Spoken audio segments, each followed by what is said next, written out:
So call and response, think of it like this. When you ask a question, do you expect an answer? Yes, of course you do. So what did we just experience there? Let's break it down for a brief moment. Right after I asked the question, I paused for a moment. If you were to rewind, you can feel the tension that's being built. Call and response is essentially triggering the same thought process. We're asking some sort of question, creating some tension and expecting a response. It's kind of like mimicking the ebbs and flows of conversation and storytelling.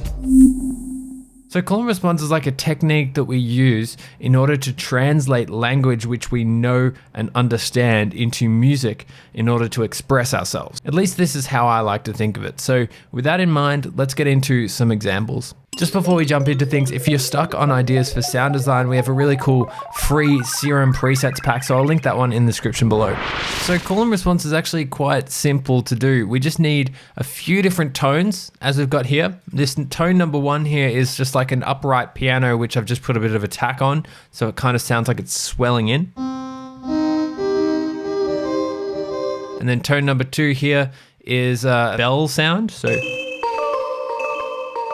and then the beat that we have here is kind of like a Boards of Canada style.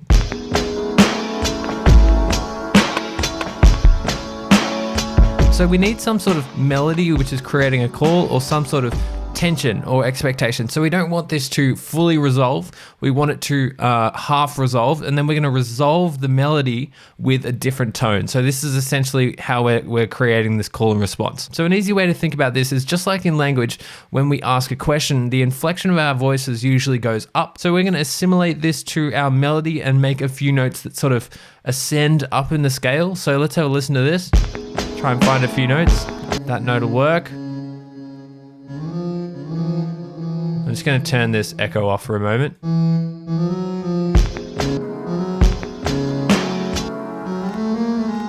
Maybe this.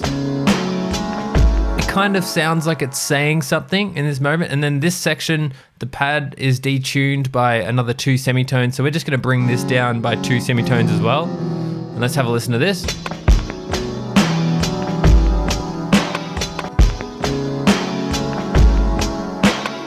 So keeping this simple is going to make it really easy, because in this section here, we have all of this space in which we can answer that question that's been created with these notes with our second tone here. So let's have a listen and try and create a few notes that might sort of resolve some tension.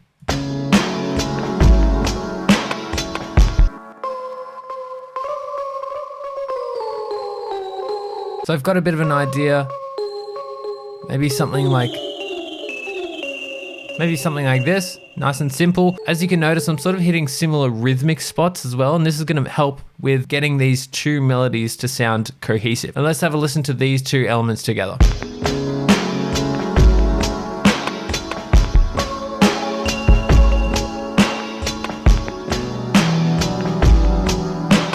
So I'm going to copy this one over here and then select all of these notes and pitch them down 2 semitones as well. And let's have a listen to this.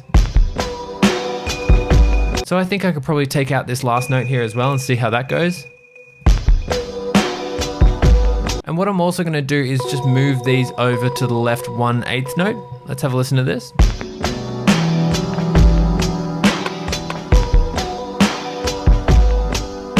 So in this, you can really hear how these 2 melodies are creating some tension. We're resolving some tension over here. We're creating a bit more tension and resolving things. It really feels like these 2 elements are playing off each other and creating some sort of conversation.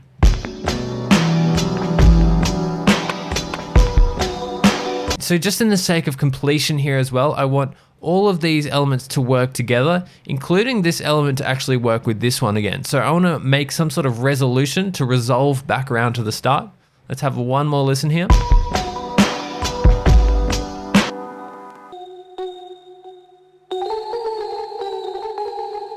Maybe something like this. Great, so now we have this conversation going between all of these different elements and it flows on nicely. I think the most important thing here is creating 2 tones that work with each other, that complement each other, but are also different in their own way. So I also just wanted to take a quick moment to show you a different form of call and response this time. This is a bit more of a rhythmic call and response. I'm using more sound design and rhythm to make a call and response conversation style effect. So I've got a few different elements in here which are talking to each other. Let's just have a quick listen to this segment, and then I'll sort of solo the different sections and talk about them a bit more.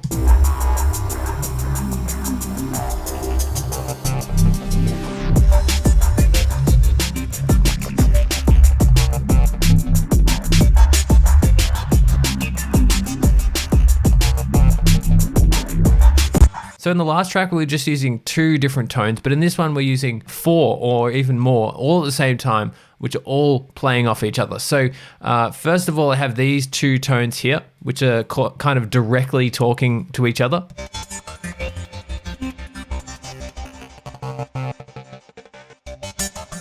And then I have some more weird bleeps over here, which has sort of just been used a tremolator to create this effect.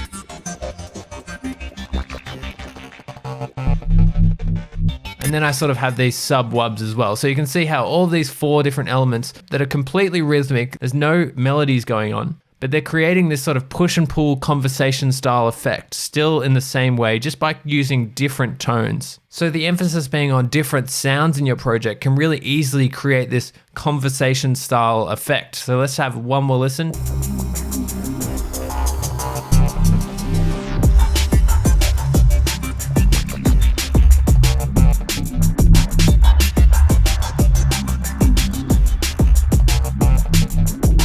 So I just wanted to show you that example as kind of a counterpoint for a different sort of style of call and response, which can also be employed. So I highly recommend that you go away and try and create 5 different call and response melodies, whether it just be simple with 2 tones, maybe try 3 different tones, maybe try one that's a bit more rhythmic focused. Being really intentional about this at the start will make it a whole bunch easier for it to become sort of more or less a natural process when it comes to actually producing your tracks in the moment. So I hope this video has kind of helped hone your skills a little bit with call and response.